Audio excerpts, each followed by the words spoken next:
आज की कहानी का शीर्षक है वारिस। ये कहानी मैंने सोशल मीडिया पर पढ़ी थी।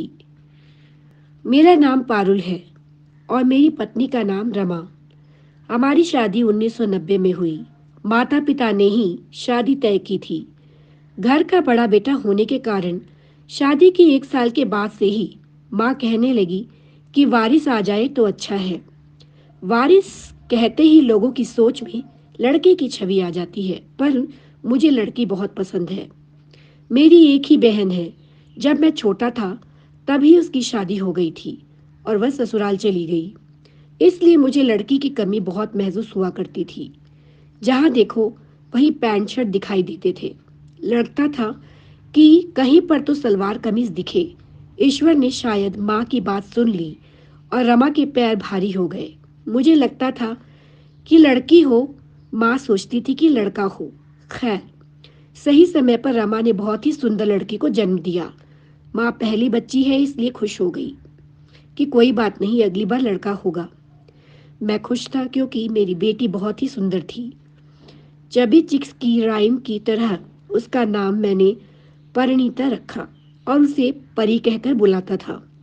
उसके साथ मैं खूब खेलता था। 2 साल बाद फिर रमा माँ बनने वाली थी। इस बार माँ को लड़का ही चाहिए था, पर होनी को कौन टाल सकता था। मेरी फिर लड़की हो गई। मैं तो खुश था कि दोनों बहनें एक दूसरे के लिए सहारा बन जाएंगे। उसका नाम मैंने सुहासिनी रखा।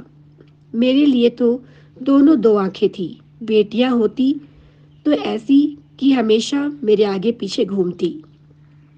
मैं भी उन्हें अपने कंधों पर बिठाकर घूमता था। माँ ने कहा कि देख पारुल, तू कितना भी बेटियों के लिए कर ले, पर बेटियां पराई ही होती है।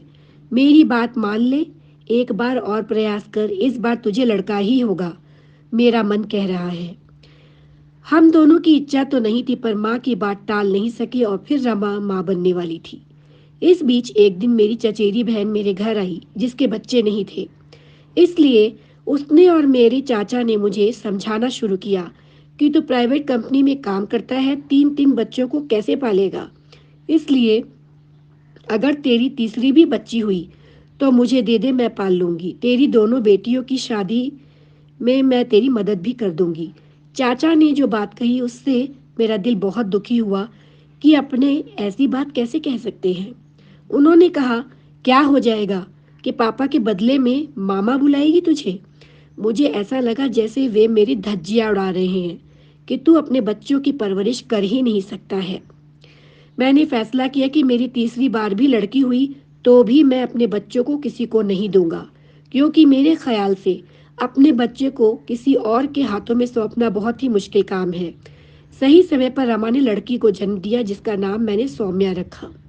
माँ सर पकड़कर बैठ गई कि मेरी जिद के कारण तुझे 3-3 लड़कियों का बोझ उठाना पड़ेगा, पर मैंने उन्हें कभी बोझ नहीं समझा। रमा के या मेरे घर के संस्कार ही समझे, मेरी बच्चियां एकदम सुंदर और सुशील निकली। कभी भी किसी भी वस्तु के लिए या कपड़ों के लिए जिद नहीं करती थी। जो मिल जाता था ले लेती, जो मिल जाता था पहन लेती। रमा भी स्कूल में पढ़ाती थी, मैं भी नौकरी करता था। धीरे धीरे मेरी बच्चियां बड़ी होने लगी। परिणीता ने इंजीनियरिंग किया और नौकरी करने लगी। सुहासिनी ने भी बीबीए किया और नौकरी पर लग गई। सबसे छोटी बहन की देखभाल दोनों बड़ी बहनें कर लेती हैं। जिन लोगों ने हम पर छीटाकशी की थी, उनके मुंह थोड़ी देर के लिए बंद हो गए थे, पर बच्चों की शादी की चिंता हमें नहीं, दूसरों को ज्यादा सता रही थी। इसलिए सब लोग चिंता में आलतू फालतू रिश्ते लेकर आ रहे थे। मैं टस से मस नहीं हुआ। मुझे मालूम था कि मेरी बच्चियों की किस्मत जरूर अच्छी होगी।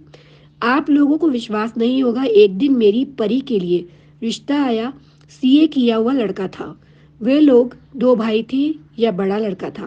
प्रवीण अच्छी कंपनी में काम कर रहा था और बिना दहेज लिए ही उसने मेरी परी से शादी करने की मांग की।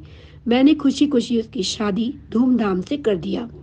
दूसरे ही साल मेरी दूसरी बेटी सुहासिनी के लिए भी एमटेक करके इंजीनियरिंग कॉलेज में लेक्चरर था, उसका रिश्ता आया। सुहास उसके घर से रिश्ता आया था और उसकी शादी में भी मैंने धूमधाम से सब कुछ किया। इस तरह मेरी दोनों बेटियों को अच्छा ससुराल और अच्छे पति मिले। तीसरी लड़की छोटी है, दोनों बहनों और जीजाओं की लाडली बीकॉम अपनी बड़ी बहन के घर पर रहकर वो कर रही थी अपनी पढ़ाई। जिन लोगों ने मुझे 3 लड़कियों का बेचारा पिता कहा, आज उन सब के मुंह बंद हो गए। ईश्वर को मेरी खुशी मंजूर नहीं थी, इसलिए 3 साल पहले मेरी दोनों किडनी खराब हो गई। हाईली डायबिटीज के कारण अब मुझे डायलिसिस पर रहना पड़ रहा है। कंपनी से जॉब छूट गया, घर के खर्च, डायलिसिस का खर्च, सब मेरे लिए मुश्किल हो रहा था और मैं गर्व के साथ कहूँगा कि मेरी बड़ी बेटी मेरा बड़ा बेटा बनकर मेरे खर्च उठा रही है। मैं ईश्वर का शुक्रगुजार हूँ कि मेरी बेटियाँ ही हैं जो मेरी देखभाल एक लड़के से बढ़कर करती हैं। मैं अपने दोनों दामादों और उनके परिवार वालों का भी शुक्रगुजार हूँ कि उन्होंने अपनी बहुओं को अपने माता पिता की देखभाल करने पर नहीं रोका। आप बताइए दोस्तों, वारिस लड़का हो या लड़की, हर लड़की अपने पिता और माता के लिए बेटे बन सकती है। क्या आप मेरी इस बात से सहमत नहीं हैं?